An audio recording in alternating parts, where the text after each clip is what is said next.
حضرات و خواتین اسلام، خطبہ مسنونہ کے بعد میں نے آپ حضرات کے سامنے دو آیتوں کی تلاوت کی۔ اس میں سے پہلی آیت میں اللہ تعالیٰ نے فرمایا ربنا تقبل منا انک انت السمیع العلیم۔ یہ ابراہیم علیہ السلام کی دعا ہے۔ اللہ نے فرمایا ربنا، وہ دونوں دعا کرتے ہیں جب کعبے کی تعمیر کرتے ہیں، دونوں ابراہیم علیہ السلام اور اسماعیل علیہ السلام، ربنا تقبل منا، اے اللہ تعالی ہم سے اس عمل کو، اس نیک کام کو قبول فرما، کعبے کی تعمیر کو قبول فرما۔ ربنا تقبل منا انک انت السمیع العلیم، بے شک تو سننے والا اور علم رکھنے والا ہے۔ وتب علینا انک انت التواب الرحیم، اور ہم سے توبہ قبول فرما، ہمیں معاف کر دے، اور بے شک تو بہت زیادہ توبہ قبول کرنے والا، رحم کرنے والا ہے۔ اور اسی آیت کو رکھ کر سلف میں سے کسی نے کہا یا خلیل الرحمن، اے رحمان کے دوست، خلیل الرحمن، اے رحمان کے دوست، تبنی بیت الرحمن، آپ رحمان کا گھر بنا رہے ہیں، اس کے حکم سے اس کا گھر بنا رہے ہیں۔ وَتَخْشَىٰ أَلَّا يُقْبَلَ عَمَلُكَ، اور ڈر رہے ہیں آپ کہ آپ کا عمل رد نہ کر دیا جائے۔ اللہ اکبر، آپ ڈر رہے ہیں اس بات سے کہ اللہ کے حکم سے اللہ کا گھر بنا رہے ہیں، اور آپ کو ڈر ہے کہیں میرا عمل رد نہ کر دیا جائے، قبول نہ ہو جائے۔ اللہ اکبر، یہ فکر ہے ایک نبی کی، یہ فکر ہے ایک نبیوں کی۔ تو عمل کرنا یہ بہت بڑی سعادت، توفیق کی بات ہے۔ اس سے بڑی بات یہ ہے کہ اللہ تعالیٰ اس عمل کو قبول فرما لے۔ عمل کی قبولیت کی دعا کرنا یہ انبیاء علیہ السلام کا شیوہ اور طریقہ ہے، یہ ان کا منہج ہے کہ عمل کے بعد وہ تکبر نہیں کرتے، اتراتے نہیں ہیں، پر دوسروں کے اوپر فخر نہیں کرتے، بلکہ دعائیں کرتے ہیں اللہ ہمارا عمل رد مت کر دینا، قبول فرما لینا، اور توبہ کرتے ہیں، استغفار پڑھتے ہیں۔ یہ انبیاء کا طریقہ ہے، اور یہی طریقہ صحابہ اکرام کا بھی ہے، جیسا کہ اللہ تعالیٰ نے فرمایا والذین یؤتون ما آتوا، کہ وہ لوگ جو بھی اعمال صالحہ کرتے ہیں اللہ کی توفیق سے وہ کرتے ہیں، یا اللہ کے راستے میں خرچ کرتے ہیں جو ان کو توفیق ہوتی ہے، وقلوبہم وجلۃ انہم الی ربہم راجعون، اور ان کے دل لرزتے رہتے ہیں، کانپتے رہتے ہیں، ڈرتے رہتے ہیں کہ ہمارے اللہ کے پاس ہمارا عمل قبول ہوگا یا نہیں ہوگا، ہمارا عمل رد نہ کر دیا جائے۔ اللہ اکبر۔ حضرت عائشہ رضی اللہ عنہ نے پوچھا کہ اللہ کے نبی، یہ کن لوگوں کی بات ہو رہی ہے؟ کیا ان لوگوں کی بات ہو رہی ہے جو چوری کرتے ہیں، زنا کرتے ہیں، شراب پیتے ہیں، ان لوگوں کی بات چل رہی ہے؟ ڈرتے رہتے ہیں، عمل تو کرتے ہیں لیکن ان کی گناہوں کی وجہ سے ڈرتے رہتے ہیں۔ اللہ اکبر۔ اللہ کے نبی صلی اللہ علیہ وسلم نے فرمایا نہیں عائشہ، اللہ نہیں، یہ ان لوگوں کی بات نہیں ہو رہی، بلکہ ان لوگوں کی بات ہو رہی ہے ہم یصلون، جو نمازوں کے پابند ہیں، نماز پڑھتے ہیں، ویصومون، اور روزے کا اہتمام کرتے ہیں، ویتصدقون، اور صدقہ اور خیرات ادا کرتے ہیں۔ یہ ان لوگوں کی بات ہو رہی ہے کہ ان کے دل کانپتے رہتے ہیں کہیں ہماری نماز کو رد نہ کر دیا جائے، ہمارے روزے کو ہمارے منہ پر نہ مار دیا جائے، ہماری جو ہے ساری کے صدقہ اور خیرات کو جو ہے اللہ تعالیٰ برباد نہ کر دے، ڈرتے رہتے ہیں۔ یہ صحابہ اکرام کا شیوہ اور اسلاف کا یہ طریقہ ہے کہ عمل کے بعد جو ہے اللہ سے دعائیں کرتے ہیں۔ قبولیت کے سلسلے میں کسی سلف نے کیا خوب کہا کہ اگر مجھے معلوم ہو جائے کہ مجھے ساری دنیا کی بادشاہت ملنے والی ہے، ساری دنیا کی بادشاہت مجھے مل رہی ہے، اور مجھے یہ معلوم ہو جائے دوسری طرف کہ صرف 2 رکعت نماز اللہ تعالیٰ نے میری قبول فرما لی ہے، تو میرے لیے زیادہ محبوب یہ ہے کہ 2 رکعت نماز قبول ہو جائے، اس کا مجھے علم ہو جائے۔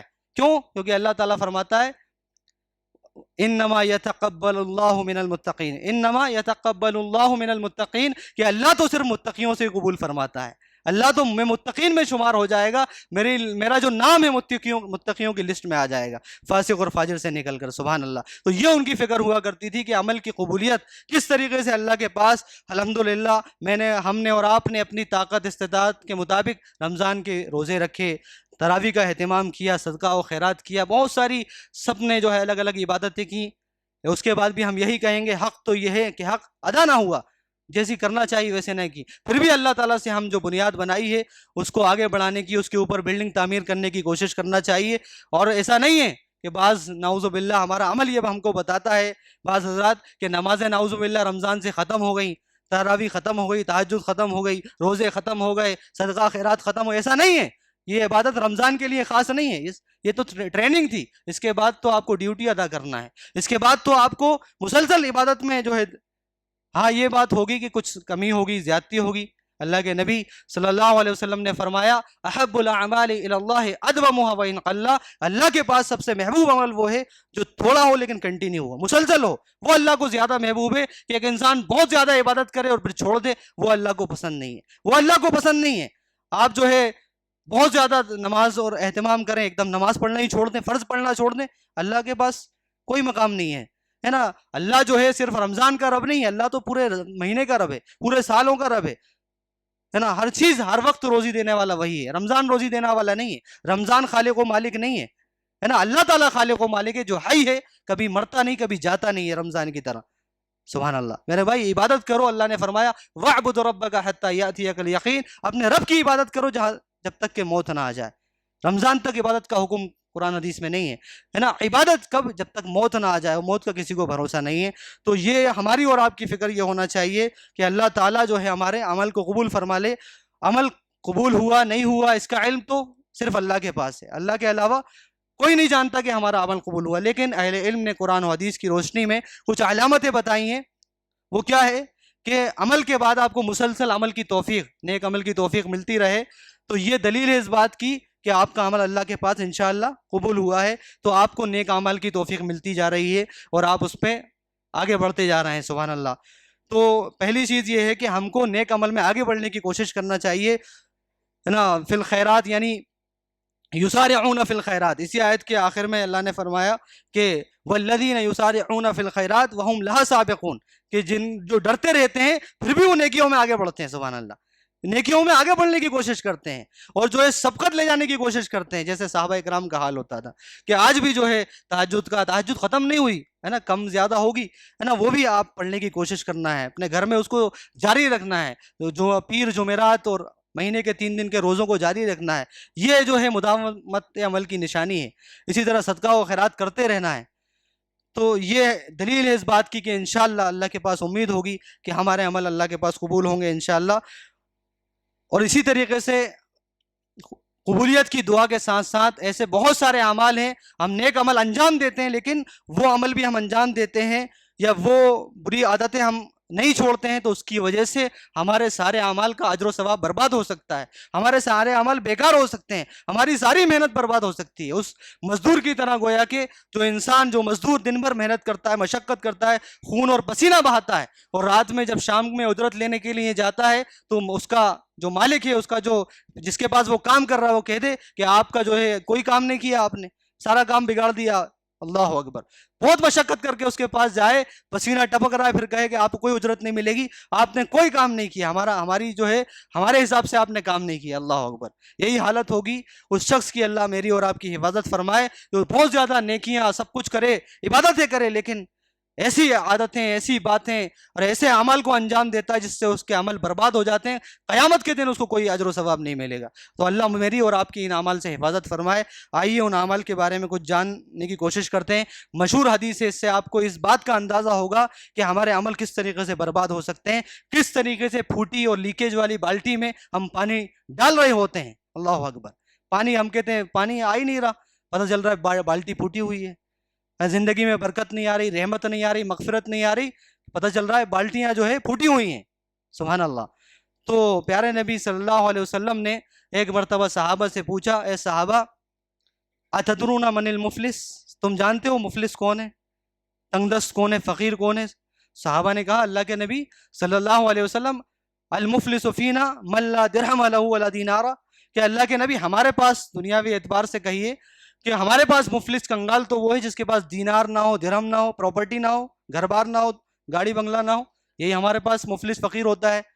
تو کہا کہ یہ ہمارے پاس مفلس ہے۔ اللہ کے نبی نے فرمایا نہیں، اللہ اصل مفلس، اصل فقیر یہ نہیں ہے، بلکہ فرمایا کہ قیامت کے مفلس تو وہ ہے کہ جو قیامت کے دن بہت سارے یاتی بصلاۃ و زکوٰۃ و حج، قیامت کے دن وہ روزوں کو لے کر، نمازوں کو لے کر آئے گا، نمازوں کے پہاڑ، روزوں کے پہاڑ، حج کے پہاڑ، بہت ساری صدقہ و خیرات کے پہاڑ، عبادتیں لے کر آئے گا، لیکن ساتھ میں کیا کرے گا؟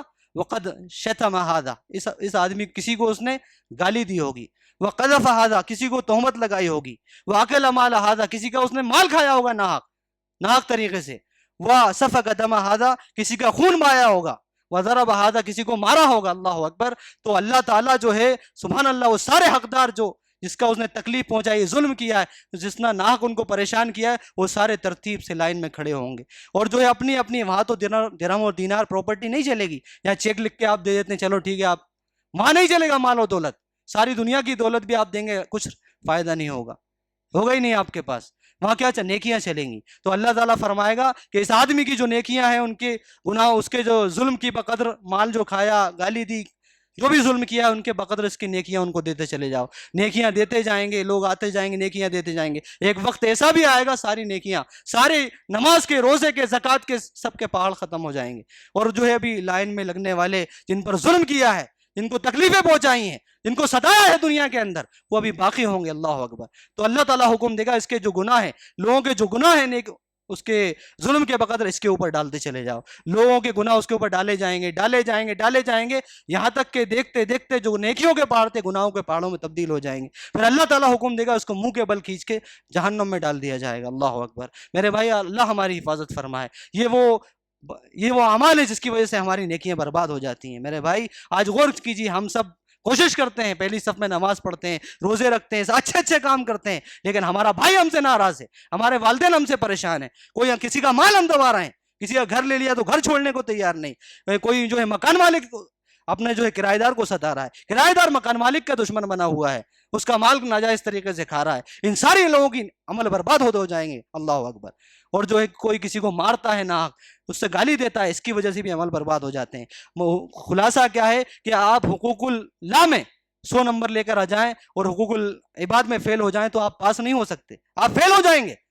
آپ دیکھیے، حقوق اللہ کا ذکر کیا گیا، نماز، روزہ، حج، زکوٰۃ، سب اللہ کے حق ہیں، لیکن آپ کا حقوق العباد نہیں ہے، بندوں سے تعلق، رشتہ داروں سے تعلق، لوگوں سے حسن سلوک نہیں ہے، آپ اچھے مسلمان نہیں ہو سکتے، آپ کامیاب نہیں ہو سکتے، آپ کی ساری نیکیاں برباد ہو جائیں گی۔ اللہ اکبر۔ میرے بھائی غور کیجئے، مسلمان کی، اللہ کے نبی نے فرمایا، المسلم من سلم المسلمون من لسانہ و یدہ، مسلمان تو وہ ہوتا ہے جس سے اس کے سوسائٹی والے، سماج والے، مسلمان، غیر مسلم، سب اس کی زبان سے، ہاتھ سے محفوظ رہے۔ مسلمان کی علامت وہ ہے۔ نماز روزہ تو پڑھتا ہی ہے، لیکن اچھا مسلمان یہ ہوتا ہے جو دوسروں کو تکلیف نہیں دیتا، پریشان نہیں کرتا۔ تو میرے بھائی غور کیجئے کس طریقے سے ہمارا اعمال برباد ہو رہے ہیں اور ہو سکتے ہیں، اس سے مجھے اور آپ کو چوکنا رہنا چاہیے، اس سے بچنا چاہیے۔ اسی طریقے سے آپ دیکھیے سلف صالحین، میں نے کہا کہ کوئی ان کی غیبت کرتا، برائی کرتا، تو ان کا عقیدہ کیا تھا؟ یہی عقیدہ تھا، غیبت کرتا، حالانکہ غیبت کرنے والے کے بارے میں قرآن نے کہا کہ وہ اپنے بھائی کا گوشت کھا رہا ہے، اس کی مثال کیسی ہے، اس کی حقارت کیسی ہے، مردہ بھائی کا گوشت، مردہ انسان کا گوشت، سبحان اللہ۔ غور کیجئے۔ تو سلف صالحین کیا کرتے، کسی کے بارے میں سنتے کہ ہماری غیبت کی ہے، اس کے گھر میں مٹھائی کا، سبزیوں کا ٹوکرا لے کر پہنچ جاتے کہ بھائی آپ کا بہت بہت شکریہ ہماری نیکیوں میں اضافہ کرنے کے لیے۔ سلف کرتے تھے، آپ کا بہت بہت شکریہ کہ آپ نے ہماری نیکیوں میں اضافہ کیا۔ یہ ان کا ایمان، ان کا تقویٰ تھا، ان کا جو ہے، ان کو معلوم تھا کہ اس کی اصلاح بھی کرنا ہے اور جو ہے اس کا شکریہ ادا بھی کرنا ہے۔ سبحان اللہ۔ آج ہماری کوئی غیبت کرتا ہے، ناراض ہو جاتے ہیں ہم، لیکن سامنے والی کی اصلاح کی بھی فکر کریں کہ وہ جو ہے برائی کر رہا ہے، اس کا جہنم برباد، اس کی جو ہے آخرت برباد ہو رہی ہے، اس کا جو ہے قبر کا عذاب اس کو مل سکتا ہے، اس کی اصلاح کی فکر کرنا ہے۔ ایک مسلمان جہاں اپنی فکر کرتا ہے، سامنے والے کی فکر کرتا ہے اس کو جہنم سے بچانے کی۔ ایک مسلمان داعی ہوتا ہے، وہ اپنے معاشرے کی، اپنے گھر والوں کی، خاندان کی، سب کو جہنم سے بچانے کی، اپنے دشمن کو بھی جہنم سے بچانے کی فکر کرتا ہے۔ اللہ کے نبی صلی اللہ علیہ وسلم نے فرمایا، انصر اخاک ظالما او مظلوما، کہ اپنے بھائی کی مدد کرو چاہے وہ ظالم ہو یا مظلوم۔ اللہ اکبر۔ صحابہ نے کہا، اللہ کے نبی، مظلوم کی مدد تو معلوم ہے، اس کو ستایا جا رہا ہے، پریشان کیا جا رہا ہے، اس کا ہم کو مدد کرنا ہے، وہ تو ہمیں معلوم ہے، لیکن ظالم کی مدد کیسے کریں، وہ تو پہلے سے ہی ظالم ہے۔ تو کہا کہ اس کا ہاتھ پکڑ کے، اس ظلم سے روک کے اور اس کی مدد کرو، اس کو اس گناہ سے روک دو، یہی اس کی مدد ہے۔ کوئی غیبت کر رہا ہے، کوئی چوری کر رہا ہے، کوئی گالی گفتار کر رہا ہے، اس کو سمجھا کے اس کو روک دو، یہی اس کی مدد ہے، کیونکہ جہنم میں ہمیشہ کی ناکامی کی طرف یا جہنم کی طرف وہ جا رہا ہے۔ ایسا ذہن ہمارا، میرا اور آپ کا، مسلمان کا ہونا چاہیے۔ اسی طریقے سے بہت سارے اعمال ہیں، میں ان کی طرف مختصر، کیونکہ تفصیل کی گنجائش نہیں ہے، اہل علم کے پاس میں کہوں گا ان ساری چیزوں کو سیکھنا اور پڑھنا چاہیے۔ مختصر آپ کو بتا کر اپنی بات آگے بڑھاؤں گا، ختم کروں گا انشاءاللہ، کہ بہت سارے ایسے عمل جس کی وجہ سے ہمارے سارے عمل یا وہ عمل برباد ہو سکتا ہے۔ سب سے پہلی چیز شرک۔ اگر بندہ نہ جانتے ہوئے انجانے میں شرک کر لیتا ہے، اس کے سارے زندگی کے عمل برباد ہو جاتے ہیں۔ اللہ تعالیٰ نے کہا لئن اشرکت لیحبطن عملک، اے اللہ کے نبی اگر آپ نے بھی شرک کیا آپ کی زندگی کے سارے عمل برباد ہو جائیں گے۔ توحید پہ آنے کے بعد شرک سے بچنا، شرک کی اب بچیں گے تب جب کا علم ہوگا شرک کا۔ شرک کسے کہتے ہیں، شرک کتنے ٹائپ کا ہوتا ہے، اس کی کتنے ہے نا، شرک اکبر، اس سے ساری زندگی کے عمل برباد، غیر اللہ کو پکارنا، قبروں کی سے مانگنا، اور یہ سب ساری زندگی کے عمل برباد اگر توبہ نہیں کی۔ شرک اصغر کہ وہ عمل برباد ہو جاتا ہے جس کے اندر شرک اندر ریاکاری، دکھاوا، شہرت، یہ شرک اصغر ہے نا۔ کسی عمل کو اللہ کے لیے کرنا ہے، اصل یہ ہے نماز دکھاوے کی، روزہ دکھاوے کا، دعوت دکھاوے کی، کوئی اس عمل کا ثواب نہیں ملے گا اس عمل کا، ریاکاری کی وجہ سے، شرک اصغر۔ اسی طریقے سے کفر کی وجہ سے سارے زندگی کے عمل برباد ہو جاتے ہیں، کفر اکبر کی وجہ سے وَمَن يَكْفُرْ بِالْإِيمَانِ فَقَدْ حَبِطَ عَمَلُهُ، کہ جس نے ایمان کا انکار کیا، کفر کیا، جو اللہ کی چاہے ایمانیات کا کفر کرے، اللہ کا، آخرت کا، کسی کی بھی چیز کا تکذیب کرتا ہے، اس کی زندگی کے سارے عمل برباد، اللہ کے پاس کوئی اجر نہیں ملے گا، کتنے سارے حج و زکوٰۃ سب کچھ لے کر جائے۔ اور دوسری قسم ہوتی ہے کفر اصغر، ناشکری ہوتا ہے، اس کی وجہ سے بھی عمل میں اور ہماری نعمتوں میں کمی ہوتی ہے، ناشکری۔ کفر کو کہا گیا کفر دون کفر، جس کی وجہ سے بندہ کافر نہیں ہوتا لیکن بڑا گنہگار ہوتا ہے، جیسے کہ اللہ کے نبی صلی اللہ علیہ وسلم نے فرمایا اے عورتوں کی جماعت، میں تمہیں زیادہ مردوں سے زیادہ جہنم میں دیکھ رہا ہوں۔ ریزن کیا ہے؟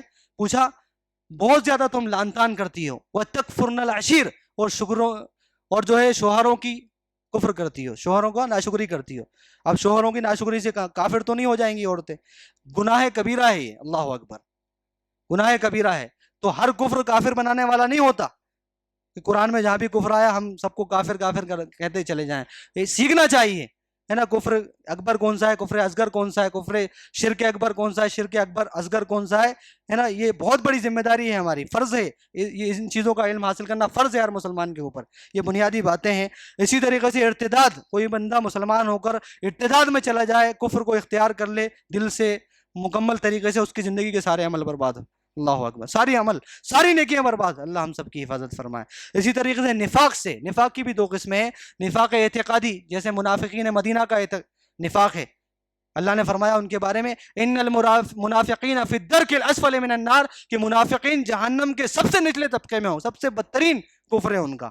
کیوں؟ کیونکہ دل میں کفر ہے، نفرت ہے اسلام سے، مسلمانوں سے، ظاہر میں مسلمان کہ نماز روزہ بھی کر لیتے تھے کبھی، تو یہ جو ہے مکمل ساری نیکیوں کو برباد کر دیتا ہے، کچھ بھی کرے بندہ۔ نفاق عملی ہوتا ہے جو مسلمان کے اندر بھی ہو سکتا ہے، جیسا اللہ کے نبی نے فرمایا اذا حدث کذب، جب بات کرے جھوٹ بولے، اور جب جو وعدہ کرے تو وعدہ خلافی کرے، جب لڑائی ہو تو گالی گفتار کرے، اس طریقے کی جو علامت ہیں، ذکر کم کرے اللہ کا، نمازوں میں سستی کرے، یہ سب منافق عملی کی، نفاق عملی کی نشانیاں ہیں، اس کے وجہ سے بھی ہمارے عمل برباد ہو سکتے ہیں، اللہ ہماری حفاظت فرمائے، اور انسان گنہگار ہوتا ہے۔ اور دوسری کیا ہے؟ خود روزے کے بارے میں اللہ نے فرمایا، اللہ کے نبی صلی اللہ علیہ وسلم نے فرمایا من لم يدع قول الزور والعمل به فليس لله حاجة ان يدع طعامه وشرابه، کہ جو روزے کی حالت میں جھوٹ بولنا، جھوٹ پر عمل کرنا نہیں چھوڑتا، اللہ کو کوئی حاجت نہیں ہے اس کا کہ وہ بھوکا پیاسا رہے، اس کا اہل علم نے کہا اس کا روزہ قبول نہیں ہوتا، کوئی ضرورت نہیں بھوکا پیاسا رہے۔ تو یہ صرف رمضان کے لیے خاص نہیں ہے، روزے میں جھوٹ بولنا بہت حرام ہے، ناجائز ہے، بعد میں بول سکتے ہیں، ایسا نہیں ہے، بعد میں بھی جو ہے روزہ حرام ہے، وہ نعوذ باللہ جھوٹ بولنا ناجائز ہے، نہیں بولنا چاہیے۔ تو یہ ساری نیکیوں سے بھی ہمارے عمل کی حفاظت کرنا چاہیے۔ اسی طریقے سے بدعت، جو بندہ بدعت کو اختیار کرتا ہے، بدعت کرتا ہے، اس کے بھی جو ہے وہ عمل رد کر دیا جاتا ہے۔ اللہ کے نبی صلی اللہ علیہ وسلم نے فرمایا من احدث فی امرنا ھذا ما لیس منہ فہو رد، جس نے ہمارے دین میں کوئی ایسا عمل ایجاد کیا جو دین میں عبادت میں نہیں ہے، اس کا عمل قابل رد ہے، قابل مردود ہے وہ شخص، اور بلکہ گنہگار ہوگا۔ کیوں؟ کیونکہ کسی کو کسی ایسے کام پر لگا دینا جو اچھا کام نہیں ہے، تو اس کا جب تک لوگ اس کو کرتے رہیں گے پورا گناہ اس کو ملے گا، پورا گناہ اس کو ملے گا، اور جو خیر کی طرف رہنمائی کرے گا، جتنے لوگ اس پر عمل کریں گے اس کا ثواب بھی اس کو ملے گا، سبحان اللہ۔ اور قیامت کے دن ایسا شخص بدعتی اللہ کے نبی صلی اللہ علیہ وسلم کے حوض کوثر سے محروم ہو جائے گا، جب اللہ کے نبی پانی پلا رہے ہوں گے ایسے شخص کو دور کر دیا جائے گا، اور شفاعت سے محروم ہو سکتا ہے ایسا شخص۔ اللہ ہماری حفاظت فرمائے۔ میرے بھائی، بدعت سے ہر اعتبار سے بچانا ہے۔ اسی طرح حسد کی وجہ سے ہماری نیکیاں برباد ہو جاتی ہیں، کہ حسد جو ہے کینہ، مسلمان کے حسد کیا ہے کہ کسی مسلمان کی کوئی نعمت کو دیکھ کر یہ سوچنا اس سے چھن جائے، اس کا علم، اس کی مال، اس کا دولت، اس کی اولاد اس سے دور ہو جائے، ختم ہو جائے، ہے نا، مجھے مل جائے، ختم ہو کر مجھے مل جائے، یا مجھے نہ ملے اس سے تو ہٹ جائے اللہ، یہ حسد ہے، کینہ ہے، جلنا ہے۔ اس کی وجہ سے بھی اللہ کے نبی صلی اللہ علیہ وسلم نے فرمایا کہ حسد نیکیوں کو ویسے کھا جاتی ہے جیسے کما تاکل النار والحطب، جیسے کہ آگ لکڑیوں کو کھا جاتی ہے، اللہ اکبر، سبحان اللہ، جیسے آگ لکڑی کو کھا جاتی ہے، کینہ، کپٹ، حسد، مسلمان سے جلنا، یہ ہماری نیکیوں کو کھا جاتا ہے، برباد کر دیتا ہے، اور انسان کی صحت پر بھی اس کا اثر پڑتا ہے۔ تو حسد سے بچنا، اسی طریقے سے رشتہ داریوں کو توڑنا، دوست ناچاکی کرنا، مسلمانوں میں آپس میں بات نہ کرنا، اس سے بھی عمل اللہ کے پاس قبول نہیں ہوتا۔ اللہ کے نبی صلی اللہ علیہ وسلم فرماتے ہیں کہ اللہ تعالیٰ جو بندہ 3 دن تک مسلمان سے بات نہیں کرتا، اس سے ناچاکی کرتا ہے، اس کا عمل اللہ کے پاس نہیں جاتا۔ اللہ تعالیٰ کہتا ہے کہ اسے چھوڑے رکھو جب تک کہ دونوں صلح نہ کر لیں، ان کا کوئی عمل ہمارے پاس قبول نہیں ہوگا جب تک کہ صلح نہ کر لیں، آپس میں اختلاف کو دور نہ کر لیں، سلام دعا نہ کر لیں، جب تک ان کے عمل ہمارے سامنے پیش نہیں کیے جائیں گے، سبحان اللہ۔ تو میرے بھائی، مسلمان کو چاہیے کہ اپنی صلح کرے، ہے نا، اپنی زبان سے، اپنے عمل سے کوئی ایسی بات نہ کرے جس سے دوسرے رشتہ دار کو یا کسی کو نقصان ہو یا تکلیف ہو۔ اسی طریقے سے آخرت کا اور تقدیر کا انکار کرنے سے بھی ہمارے سارے عمل برباد ہو جاتے ہیں۔ اسی طرح انبیاء اکرام، صحابہ اکرام اور صلحاء اور علماء اور اہل مسلمانوں کو قتل کرنے سے بھی ہمارے عمل برباد ہو سکتے ہیں، ہے نا، سارے عمل برباد ہو سکتے ہیں، کیونکہ مسلمان کو جان بوجھ کر قتل کرنا، قرآن کی آیت کے حساب سے تو اللہ نے کہا خالدن فیہا، جہنم میں ہمیشہ رہے گا، ایسا بھی وعید آئی ہے، سبحان اللہ۔ ابن عباس رضی اللہ عنہ نے یہی تشریح کی ہے، حالانکہ دوسرے علماء نے اس کی تشریح مختلف بھی کی ہے۔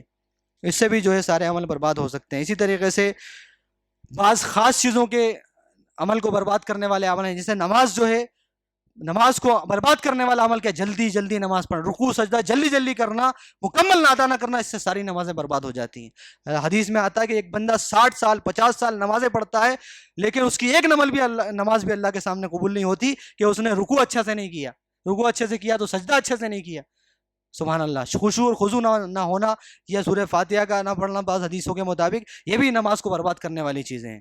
اسی طریقے سے روزے کو برباد کرنے والی چیزیں جھوٹ ہے، جھوٹ پر عمل کرنا، یہ خاص چیزیں ہیں۔ اسی طرح پوری زندگی کے عمل بھی برباد ہو سکتے ہیں۔ اللہ نے فرمایا یا ایھا الذین آمنوا اطیعوا اللہ واطیعوا الرسول ولا تبطلوا اعمالکم، اے ایمان والوں، اللہ کی اطاعت کرو، فرمانبرداری کرو، اور اللہ کے رسول کی اطاعت کرو، اور اپنے عمل کو برباد مت کرو، سبحان اللہ۔ کیا مطلب ہے کہ ایک بندہ یہ کہے کہ میں اللہ کی اطاعت کرتا ہوں، اللہ کی فرمانبرداری کرتا ہوں، یعنی قرآن کو مانتا ہوں۔ اللہ کی فرمانبرداری کیا ہے؟ اللہ تعالیٰ ڈائریکٹ تھوڑی بات کرے گا، قرآن کے حساب سے، قرآن کی اطاعت کرتا ہوں، لیکن حدیث تو بعد میں لکھی گئی ہے، محمد صلی اللہ علیہ وسلم کی زبانی ہے، وہ حدیث کو نہیں مانتا، اس کی ساری زندگی کے عمل برباد، اللہ اکبر، ساری زندگی کے عمل برباد اس کے، کیونکہ اللہ نے کہا اطیعوا اللہ واطیعوا الرسول، شرط لگائی، اطاعت کرو اللہ کی اور اس کے رسول کی۔ کیوں؟ وَمَن يُطِعِ الرَّسُولَ فَقَدْ أَطَاعَ اللَّهَ، اللہ کے رسول کی اطاعت ہی حقیقت میں اللہ کی اطاعت ہے۔ اللہ کی اطاعت کیسے کرے گا؟ نماز کیسے پڑھے گا؟ کوئی عمل نہیں کر سکتا حدیث کے بغیر، اللہ کے نبی کی اتباع کے بغیر۔ تو اور دوسرا کیا ہے؟ اللہ کو بھی کی اطاعت بھی مانتا ہے، رسول کی اطاعت بھی مانتا ہے، لیکن اطاعت عمل میں نہیں کرتا، عقیدے میں ہے، منہج میں ہے، لیکن عمل میں نہیں۔ عمل میں کیا ہے؟ ہمارے امام صاحب، ہمارے فلاں صاحب، مجھے تو یہی سمجھ میں آ رہا ہے قرآن کے خلاف ہے، حدیث کے خلاف ہے، اس کے سارے عمل برباد، اللہ ہماری حفاظت فرمائے۔ کہ کہا اپنی نفس پہ چل کر، اپنی خواہشات پہ چل کر، دنیا کے لوگوں کی اتباع کر کے، اللہ تعالیٰ نے فرمایا وَلَا تُطِعْ وَإِن تُطِعْ أَكْثَرَ مَن فِي الْأَرْضِ جَمِيعًا يُضِلُّوكَ عَن سَبِيلِ اللَّهِ، اگر تم اکثریت کی دنیا کے لوگوں کی پیروی کرو گے، اکثر کیا کر رہے ہیں، لوگ کیا کر رہے ہیں، تم اللہ گمراہ ہو جاؤ گے، اللہ کے راستے سے گمراہ ہو جاؤ گے، اللہ اکبر۔ تو میرے بھائی، اس طریقے سے اللہ اور رسول کے راستے کو چھوڑ کر اپنے حساب سے راستہ بنانا، اس پہ چلنا، اس سے بھی ہماری زندگی بھر کی محنت برباد ہو سکتی ہے، اس سے بچنا چاہیے، اور خالص قرآن و سنت اور اللہ اور اس کے رسول صلی اللہ علیہ وسلم کی اتباع اور پیروی کو لازم پکڑنا چاہیے، یہی ہمارا سیدھا اور صراط مستقیم ہے۔ تو خلاصہ آخر میں کلام یہی ہے کہ میرے بھائی، کہ ہم نے جو چھوٹی موٹی عبادتیں کی ہیں، دعائیں کرنا چاہیے کہ اللہ تعالیٰ ہماری عبادت قبول فرما۔ ہم کو دعائیں سکھائی گئی ہیں، آپ دیکھیے، عمل کی قبولیت کے لیے صبح کے اذکار میں دعا آتی ہے، کیا دعا ہے؟ کہ اللہم انی اسألک علما نافعا ورزقا طیبا وعملا متقبلا، ایسا عمل دے جو قبول ہونے والا ہو۔ کیا ہے؟ قبولیت کی دعا، ٹریننگ دی جا رہی ہے کہ عمل ایسا ہو جو قبول ہو جائے. یعنی فکر ہونا چاہیے بندے کو کہ اللہ ہمارے عمل کو قبول فرما لے. ہمارے جو بھی ہم عمل کرتے ہیں، ذکر و اذکار پڑھتے ہیں، اللہ اس کو قبول فرما لے. دعائیں وَمِنَ الْعَمَلِ مَا تَرْضَى، ہے نا. سفر میں دعا سکھائی گئی کہ ایسی دعا، اللہ ایسے عمل کی توفیق دے جس سے تو راضی ہو جائے، جس سے قبول کر لے. دعا کرنا ہے اللہ سے. اسی طرح استغفار کرنا ہے. جو بھی عمل اچھا کام کیا الحمدللہ الحمدللہ، اس کے بعد توبہ استغفار کرنا ہے. اس میں جو غلطی کوتاہی ہے اس کو اللہ ختم کر دے، اور جو نیکی ہے اس کو قبول فرما لے. اب دیکھو نماز پڑھتے ہیں، کتنا اچھا کام ہے، کتنی بڑی عبادت. سب سے پہلے عقیدے کے بعد، توحید کے بعد سب سے بڑی عبادت نماز ہے. لیکن جیسے ہی نماز ہوئی، اللہ اکبر، استغفر اللہ استغفر اللہ استغفر اللہ، اللہ معاف کرتے ہیں. نماز ویسی نہیں پڑھی جیسے حق تھا، ویسا ذہن نہیں تھا، ویسی نماز میں خشوع خضوع نہیں تھا، اللہ معاف کر دے. نماز میں بھی غلطی ہوئی ہے. روزہ جب رکھتے ہیں، رمضان ختم ہوتا ہے، جاؤ فطرہ، تو فطرے کا حکمت کیا بتائی؟ فطرے کی حکمت کیا بتائی؟ نماز، روزے میں، عبادتوں میں، رمضان میں جو کمی کوتاہی ہوئی ہے اللہ اس کے ذریعے معاف کر دیتا ہے. فطرے کی حکمت. ایسے ہی ہر عبادت کے پیچھے یہی توبہ و استغفار آپ کو ملے گا کہ اللہ گناہوں کو معاف کر دے، اس کو قبول فرما لے، جیسا کہ پہلی آیت میں نے بتایا آپ کو. اسی طریقے سے پوری زندگی کے خلاصے کے طور پر بھی، جیسا کہ اللہ قرآن میں اللہ نے کہا اذا جاء نصر اللہ والفتح، جب اللہ کی مدد اور فتح آئے، وَرَأَيْتَ النَّاسَ يَدْخُلُونَ فِي دِينِ اللَّهِ أَفْوَاجًا، کہ تم لوگوں کو دیکھو، اے محمد صلی اللہ علیہ وسلم، تم لوگوں کو دیکھو گے کہ لوگ جوق در جوق اسلام میں داخل ہو رہے ہیں. یہ اللہ کی مدد ہے، یہ اللہ کی فتح ہے نا. الگ الگ طریقے سے اللہ کی مدد آتی ہے. یہ بہت بڑی اللہ کی مدد ہے کہ لوگ اسلام کی طرف، توحید کی طرف آ جائیں. اس کی کوشش کرنا ہے. تو اس کے بعد کیا کروں؟ وَرَأَيْتَ النَّاسَ يَدْخُلُونَ فِي دِينِ اللَّهِ أَفْوَاجًا فَسَبِّحْ بِحَمْدِ رَبِّكَ وَاسْتَغْفِرْ. جب لوگوں کو دیکھو لوگ اسلام میں آ رہے ہیں، تمہارا مقصد، تمہارا مشن کامیاب ہو رہا ہے، اللہ کی تعریف بیان کرو. اپنی تعریف مت کرو، میرے ذریعے اتنا ہو گیا، میں نے یہ کر دیا، میں نے اتنے بانٹ دیے قرآن. اپنی تعریف مت کرو. فسبح، اللہ کی تعریف، سبحان اللہ، اللہ اکبر، الحمدللہ، اللہ کی تعریف بیان کرو. واستغفر، اور استغفار کرو، معافی مانگو گناہوں کی. جیسا حق تو یہ ہے کہ حق ادا نہ ہوا، اس کے بعد بھی تم نے کوتاہی کی ہے، اس کے بعد بھی تمہاری نگاہیں، تمہارے کام، تمہیں معلوم ہے کتنا اخلاص تمہارے اندر ہے. توبہ کرو، استغفار کرو. اللہ کے نبی کا مشن جب پورا ہوا، اس وقت یہ آپ کو آیت نازل ہوئی کہ آپ بھی توبہ استغفار میں لگ جائیے، اب آپ کا آخری وقت قریب ہو گیا. تو زندگی کے آخری وقت میں بھی توبہ استغفار زیادہ کرنا چاہیے، اہل علم نے کہا، اور عمل کے بعد بھی ہمیں توبہ استغفار زیادہ کرنا چاہیے. یہ اسلاف کا، صحابہ کا، انبیاء کی سنت ہے، طریقہ ہے. اللہ تعالیٰ مجھے اور آپ کو کہنے سننے سے زیادہ ان باتوں پر عمل کرنے کی توفیق عطا فرمائے، ہمارے تمام نیک اعمال کو قبول فرمائے، مزید ہمیں ان عمل کے اوپر استمرار، استقامت نصیب فرمائے.